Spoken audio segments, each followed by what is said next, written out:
Hi guys, welcome to medical media tech channel.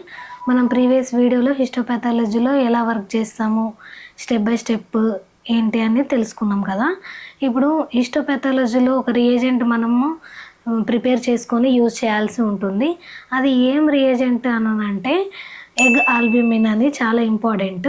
ఈ egg albumin ఇప్పుడు professional ల్యాబ్స్లో ఎలా use చేస్తున్నారు అంటే చాలా పెద్ద పెద్ద ల్యాబ్స్లో అయితే ఆటోమేటిక్ టిష్యూ ప్రాసెసర్ ఉంటుంది అండ్ ఆటోమేటిక్ స్టెయినర్ ఉంటుంది. అన్ని ఆటోమేటిక్ ప్రాసెసింగ్ అనేది జరుగుతుంది.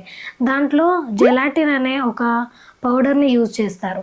వాటర్ బాత్లో వాటర్ వేడి చేసుకున్న తర్వాత జెలాటిన్ అనే ఒక పౌడర్ని వేసినట్లయితే, ఒక స్పూన్ జెలాటిన్ వేసినట్లయితే ఆ డే సెక్షనింగ్ మొత్తం తీసుకున్నా కూడా జెలాటిన్తో యూజ్ అవుతుంది.